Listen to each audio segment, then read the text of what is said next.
Hello my dear students, how are you all? I hope you are all fit and fine at home. मैं हूं करण भट्ट और YouTube channel में again आपका एक बार फिर से स्वागत है। कैसे ये है हमारे स्टैंडर्ड 10th गुजरात बोर्ड का जो सोशल साइंस है उसका चैप्टर नंबर 18 जिसका नाम है price rise and consumer awareness. हमारे लास्ट वीडियो में हम लोगों ने देखा था इस चैप्टर का पूरा इंट्रोडक्शन कि भाई इस चैप्टर में प्राइस क्या होता है, प्राइस राइज कैसे होता है और इन्फ्लेशनरी सिचुएशंस क्या होती है उसके बारे में जाना था। ये है हमारे इस पूरे चैप्टर का सेकंड वीडियो जो है। आपको फर्स्ट वीडियो की लिंक डिस्क्रिप्शन बॉक्स में मिल जाएगी, लेकिन ये सेकंड वीडियो है हमारा और इसमें हम लोग देखने वाले हैं रीजंस फॉर प्राइस राइज। ठीक है, कि वो कौन से रीजंस है जिसकी वजह से हमारा प्राइस राइज देखने को मिलता है। तो basically there are two factor responsible for price rise. First is due to lack of instantaneous increase in production and supply of commodities and service in economy. ठीक है, मतलब कि एक आपका जो प्रोडक्शन का सब इंक्रीज़ होना चाहिए वो इंक्रीज़ नहीं हो पाता और साथ साथ कमोडिटीज़ और सर्विसेज जो है वो उतनी ही जल्दी आपकी साथ इंक्रीज़ नहीं हो पाती, जिसके कारण आपको प्राइस राइज देखने को मिलता है। और दूसरा due to sharp increase in total demand of a country, मतलब कि कंट्री की जो डिमांड है वो शार्पली इंक्रीज़ होती है जबकि उसके सामने जो सप्लाई होती है वो उतनी तेज़ी से इंक्रीज़ नहीं होती।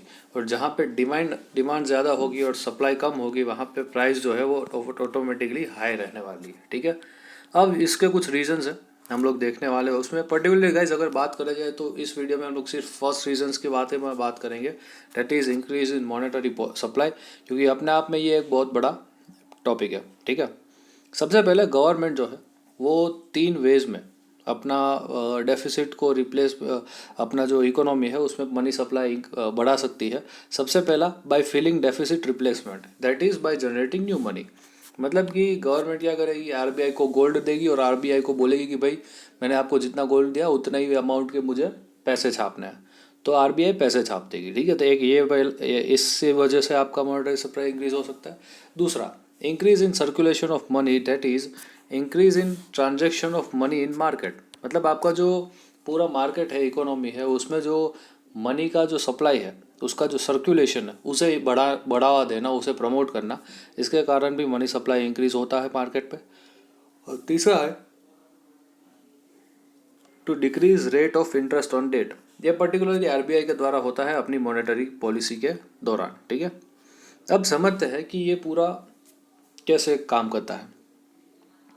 यहाँ पे बात करते हैं कि जब आपका मनी सप्लाई जो है वो एक इंक्रीज होता है, मैं आपको यहाँ पे एक चार्ट से समझाना चाहता हूँ। एम यानी कि हमारा मनी सप्लाई इंक्रीज होता है तो उसके कारण जो है हमारी इनकम भी क्या होगी, इंक्रीज होगी। और इनकम इंक्रीज होगी तो हमारी परचेजिंग पावर क्या होगी, इंक्रीज होगी। ठीक है, हमारी परचेजिंग पावर इंक्रीज होगी और अगर हमारी परचेजिंग पावर इंक्रीज होगी तो हम लोग डिमांड भी ज़्यादा करेंगे, मतलब हमारी डिमांड भी कम ज़्यादा होगी। लेकिन उसके सामने हमारी जो सप्लाई है वो उतने वे में नहीं बढ़ेगी। ठीक है, जो हमारी सप्लाई है वो डिमांड के साथ साथ इंक्रीज नहीं होती और इससे क्या होता है, डिमांड ज़्यादा होगी लेकिन सप्लाई कम होगी तो रिजल्टेंट प्रोसेस क्या होता है, रिजल्टेंट प्रोसेस होता है प्राइस राइज। ठीक है, तो ये आप एक अपनी बुक में भी लिख सकते हो। ये जो पूरा चार्ट मैंने यहाँ पे लिखा हुआ है, मनी सप्लाई इंक्रीज हुआ। अब कैसे समझ लो कि मनी सप्लाई इंक्रीज होता है तो आपके पास ज़्यादा इनकम आती। पहले आपके पास 20,000 इनकम थी तो उसमें आप अपनी बेसिक नेसेसिटीज़ कवर अप कर पाते थे, लेकिन अब आपके पास इनकम आपकी हो गई 40,000 तो आपकी जो परचेजिंग पावर है वो 20,000 से पूरी डबल हो गई, यानी कि 40,000 हो गई। अब जो 20,000 में आप अपनी बेसिक नेसेसिटीज़ तो कंप्लीट कर ही लोगे, बाकी के एक्सिस 20,000 जो बचे उसमें से आप जो है अपनी लग्जरियस आइटम्स की, नेसेसरीज़ की जो भी सारी चीज़ें हैं वो आप उससे भी परचेज कर सकते हो। और जब भी आप कुछ एक्स्ट्रा परचेज करने जाओगे तो उस चीज़ की डिमांड जो है वो इंक्रीज़ होगी और डिमांड के सामने अगर उसी लेवल की सप्लाई इंक्रीज़ नहीं हो रही है तो आपको प्राइस राइज फील होगा। मतलब कि डिमांड ज़्यादा है, आप लोग ज़्यादा मांग कर रहे हो लेकिन सामने आपको जो गुड्स मिलने वाला है उसकी सप्लाई बहुत कम है, तो क्या होगा, रिजल्टेंट प्रोसेस होगी प्राइस राइज। ठीक है, अच्छा अभी ये हम लोग समझ लिया तो अब हमारा सेकंड मुद्दा आता है कि हमारा जो ये हम लोगों ने पूरा देखा कि भाई मनी सप्लाई इंक्रीज होने की वजह से पूरा income, purchasing power, demand, supply वगैरह इंक्रीज होता है और अल्टीमेटली प्राइस राइज होता है। तो यहाँ पे ऐसे कौन से फैक्टर है जो हमारा जो मनी सप्लाई है उसे इंक्रीज़ करते हैं। तो गाइज़ यहाँ पे फोर्थ लाइन में आप देख सकते हो, increase in administrative expenses of government से लेके, मतलब कि गवर्नमेंट का जो पूरा एडमिनिस्ट्रेटिव खर्चा है, सरकार को चलाना, देश को चलाने का जो भी पूरा खर्चा है, अगर उसमें इंक्रीज़ हो रहा है तो आपका जो मॉनेटरी सप्लाई है वो इंक्रीज़ होगा। क्यों? क्योंकि गवर्नमेंट जो है वो ज़्यादा पैसा स्पेंड करेगी तो मार्केट में उतना ज़्यादा मनी आएगा और इससे कारण क्या होगा, आपका मनी सप्लाई इंक्रीज़ होगा।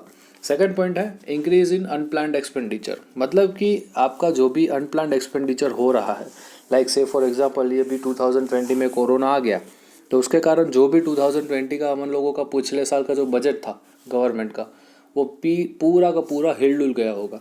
जिसके कारण क्या होगा कि जो डेवलपमेंटल एक्टिविटीज़ है वो कम हुई और वो जो पैसे थे, आपको पता है आत्मनिर्भर भारत अभियान में लगाए गए, एमएसएमईज को दिए, एग्रीकल्चर्स को दिए, हेल्थ सेक्टर को दिए, वैक्सीन डेवलप की, तो गवर्नमेंट ने इन सारी चीज़ों के पीछे अपना पैसा स्पेंड किया है। तो ये एक टाइप का अनप्लान्ड एक्सपेंडिचर है। हम लोगों ने प्लान नहीं किया था कि भाई कोरोना आने ही वाला है, हम लोग इसके लिए इतने पैसे बचा के रख रहे हैं, ठीक है। तो ये एक अनप्लान्ड एक्सपेंडिचर हो गया। उसके बाद आता है डिफेंस एक्सपेंडिचर, ठीक है। डिफेंस एक्सपेंडिचर कैसे, आपको पता है कि हमारे पड़ोसी है चाइना और पाकिस्तान।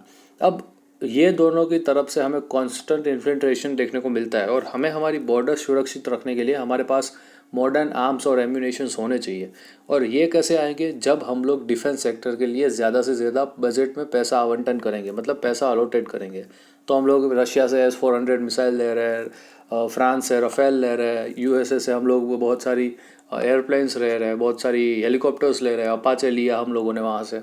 तो ये क्यों लिया हम लोगों ने, बेसिकली हमारी डिफेंस पर्पस के लिए। तो उसके पीछे भी तो कुछ पैसा जाता है, समझ रहे हो। एक ये डिफेंस एक्सपेंडिचर, और उसके बाद increase in expenditure of different wealth care schemes and fair. जैसे कि आप एग्जांपल ले सकते हो आयुष्मान भारत। अब आयुष्मान भारत में ऐसा बोला गया है कि भाई 10 लाख परिवारों को हम लोग जो है क्या करेंगे, 5-5 लाख रुपए जो है उनको एज अ मेडिक्लेम प्रोवाइड करेंगे आयुष्मान भारत योजना में। तो समझ लो कि 10 लाख परिवार, एक परिवार में 5 जने हैं, तो बेसिकली आपको यहाँ पे 50 लाख लोगों को लिए जो है आप क्या कर रहे हो, आप अपना पूरा जो 5 लाख रुपीज़ है वो उसके लिए बजट में अलॉटेड कर रहे हो। तो हर एक साल 5-5 साल जाएंगे, 5-5 लाख रुपए जाएंगे। तो इससे क्या होता है, इससे जो एक्सपेंडिचर है इस स्कीम के पीछे का, वो भी तो गवर्नमेंट को स्पेंड करना पड़ता है। उसके बाद एक्सपेंडिचर ऑन सेलिब्रेशंस। अब देखो कि हमारे नेशनल फेस्टिवल्स है, लाइक 26 जनवरी है, 15 अगस्त है, फिर हमारी मीटिंग द रिट्रीट सेरेमनीज होती है। तो इस सारी चीज़ों पे बहुत सारे पैसों का व्यय होता है, ठीक है।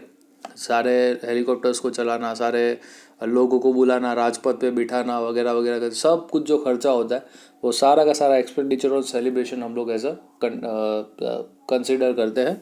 और ये भी एक रीज़न है जिसकी वजह से सब मनी सप्लाई इंक्रीज़ होता है, ठीक है। क्योंकि हम लोग जो सब सेलिब्रेशंस के लिए माल सामान लाने वाले, वो कोई ना कोई बिजनेसमैन से लाने वाले हैं, तो हमारा पैसा उसको मिलने वाला है, वो कहीं जाके आगे कहीं और स्पेंड करेगा। तो इस तरह से मार्केट में पूरा मनी सप्लाई इंक्रीज़ होता है।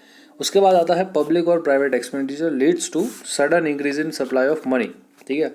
पब्लिक और प्राइवेट एक्सपेंडिचर, पब्लिक एक्सपेंडिचर आप कह सकते हो कि जो हमारा मेट्रो ट्रेन बन रहा है, ठीक है।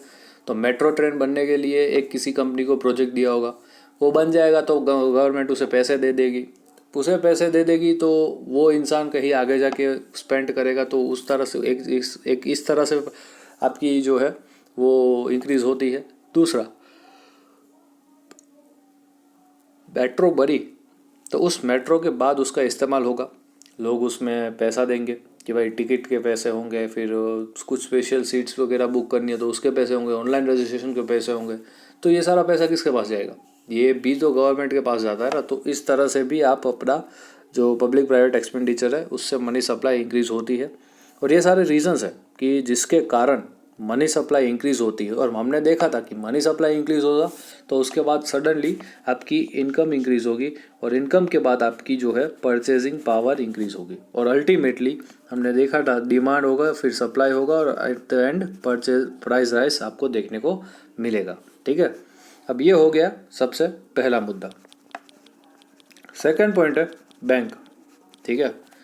आप यहाँ पे देख सकते हो ये वाले पैराग्राफ में जो पूरा यहाँ पे आपको देखने को मिलता है।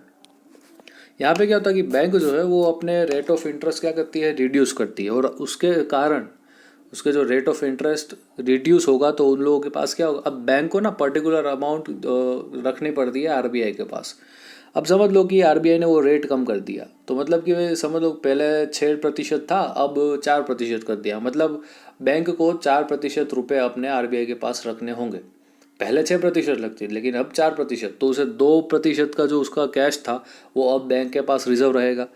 बैंक के पास रिजर्व रहेगा तो बैंक क्या करेगी, बैंक जो है वो लोन देना शुरू करेगी एट लो लेवल। अब लोन सस्ते में आप दे रहे हो तो डेफिनेटली लोग खरीदेंगे ही। अब लोग पैसे लेंगे, लोन लेंगे बैंक से, तो वो डेफिनेटली कहीं ना कहीं तो स्पेंड करने वाले होंगे, कोई ना कोई प्रोजेक्ट पे या कोई ना कोई इन्वेस्टमेंट के तौर पर। तो इससे क्या होता है, इससे अगेन आपका मनी सप्लाई इंक्रीज होता है। मनी सप्लाई इंक्रीज होगा तो हम लोगों ने वही चीज़ देखी थी, सर्कल हमारा पूरा हमारा इनकम इंक्रीज होती है, हमारी डिमांड करते हैं हम लोग, सप्लाई नहीं हो पाती, तो उससे क्या होता है, प्राइस राइज आपको रिजल्टेंट प्रोसेस देखने को मिलती है। ठीक है गाइस, तो ये था हमारा पूरा आज का, आप कह सकते हो कि जो भी एनालिसिस है इस फर्स्ट टॉपिक का, that is increase in monetary supply, जो कि एक रीज़न है सबसे बड़ा प्राइस राइज के रिगार्डिंग। ठीक है, आई होप आप लोगों को ये वीडियो अच्छा लगा होगा, और बहुत बहुत बेहतरीन लगा हो आपको तो इस पर एक बार ज़रूर लाइक कीजिएगा, और इसे सब्सक्राइब भी कर सकते हो आप। और इसके पहला वीडियो आप देख लेंगे जो इंट्रोडक्शन है, तो उससे आपको काफ़ी अच्छा खासा नॉलेज इस पूरे टॉपिक का मिलेगा। और आज का वीडियो यहीं पे ख़त्म करते हैं। नेक्स्ट वीडियो हम लोग स्टार्ट करेंगे पॉपुलेशन ग्रोथ से, और मिलते हैं अगले वीडियो में, और तब तक के लिए जय हिंद।